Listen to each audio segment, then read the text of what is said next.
Hello, folks. Here to speak about the month of August. I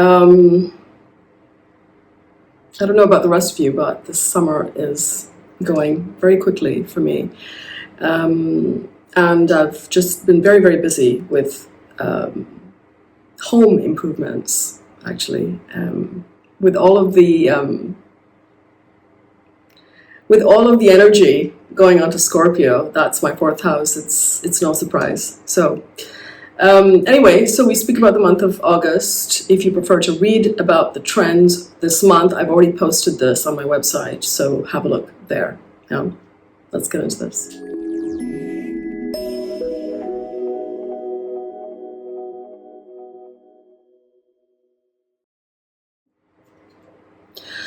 All right, so what's happening in August? Well, we have a Mercury retrograde cycle coming up. We have Venus going into debility, joining Ketu towards the end of the month. The first event in August is Venus moving into Leo. In fact, it happens July the 31st, right? July the 31st till August the 25th, Venus will be in Leo. In fact, there's a lot of concentration on Leo as well in August specifically, right?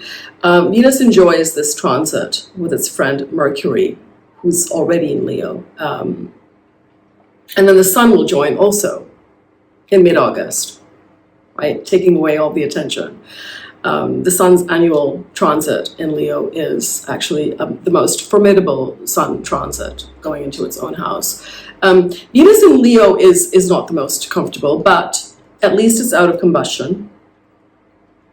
And here, Venus has also left the gaze of Rahu, right? Because in Cancer, Venus was getting aspected by Rahu. But now it's under the gaze of Saturn. So relationship matters can feel more serious now. Maybe things are like you're taking things to another level, for example.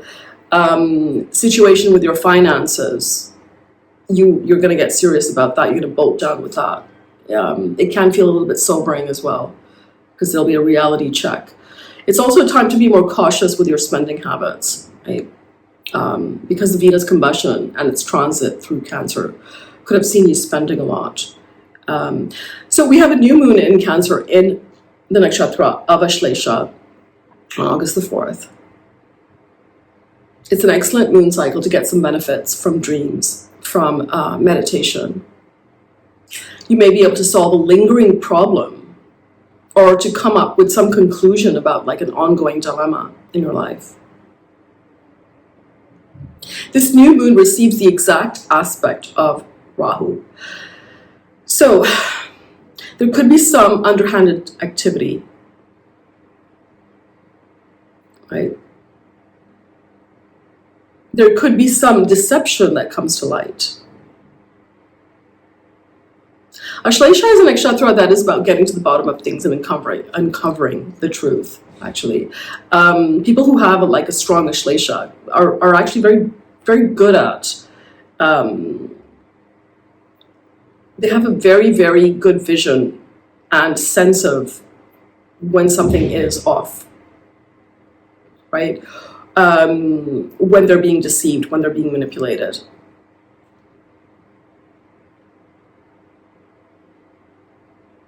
Which is why it kind of gets a bad rap too, because they have a reputation for being that way also. It can also be, as I said, conversely, it can also be the catalyst for lies and manipulation, especially with that Rahu aspect. Early next morning, on August the 5th, Mercury goes retrograde. So it supports that retreating nature now and redoing some matters, which you certainly might be doing. And it might be connected to something in Cancer, like see where Cancer falls in your chart. Rethinking matters, perhaps a business problem that you will now get the solution for. Venus close by, you could be managing some old relationship issues as well. See where Leo falls in your chart. Being that Mercury, when it goes retrograde, is in Leo, that will give you clues on where there will be a lot of attention focused in your life. I mean, Right now we have Saturn aspecting Leo. We have Mars aspecting Leo.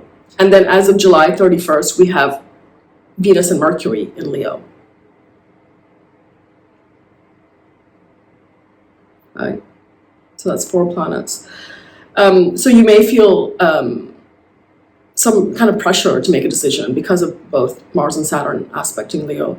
Mercury returns to Cancer on August the 22nd and stays there until September the 4th, and then resumes its long transit in Leo from September 4th till September the 23rd.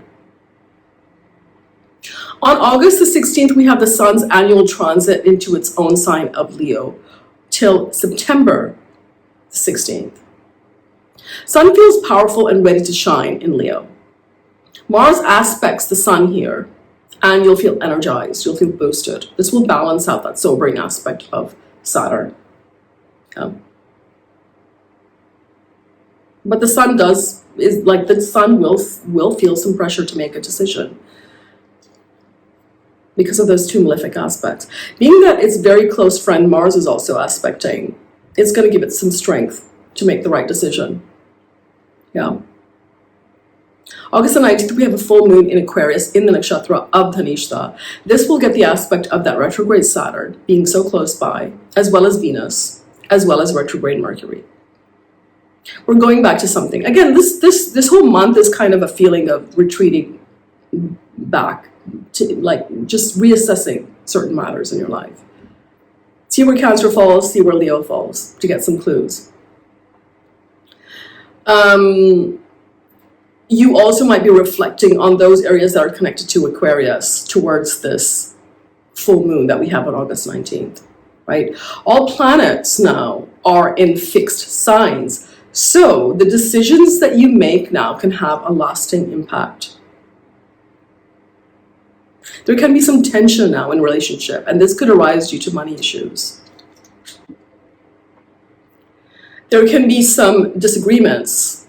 This could be a time for negotiations rather than making a concrete decision. Wait till August 28th when Mercury goes direct to make any concrete decisions. Right? You'll get more clarity by then. So take your time. You know, don't get pressured by others. Mercury retreats back into Cancer on August the 22nd. Here you will get some clues on how to proceed. But I would still wait till August 28th. Though it receives the aspect of Rahu in Cancer, right? So things may not be entirely clear until it goes direct and returns to Leo in early September. Mars continues its transit in Taurus till August the 26th. Mars moves into Gemini on August the 27th to stay until October the 21st. Right? Mars in Gemini is not the best place for Mars, as it can result in some gossip and backbiting. It is, however, the natural 3rd house, where Mars tends to do well. Certainly better than Taurus, which is the natural 2nd house. But because of Mars' transit in Taurus, augmented by Jupiter, its friend, Jupiter being the guider, so you would have been getting good guidance, especially related to money matters. But here, with Mars in Gemini, now you can act full force, right? It goes into Gemini August 27th. Mercury goes direct August 28th. So double check facts, however. Communication can be, there can be some lies, it can be some exaggeration, there can be some forceful communication. This is especially the case till Mercury moves into Leo on September the 4th. On August the 24th, Venus moves into its debilitation sign of Virgo, joins Ketu there. Yeah. We'll talk more about that next month. With that Mercury ruler of Virgo in retrograde in Cancer at this time, it's a time when you can experience some domestic issues coming up. If you're dealing with family, then there could be some disagreements, but they'll get sorted by the end of the month, after that Mars goes into Gemini. Venus in Virgo can cause some detachment in relationships, especially with that Ketu there. Maybe you're disenchanted with your love interest. I'm looking outside the relationship for fulfillment. Venus leaves Virgo on September the 18th. Mercury moves direct on August the 28th, bringing clarity in domestic matters and also opening up communication channels where there's more clarity, where there's more harmony in communication. Yeah. So that's all for now. All the best. Cheers.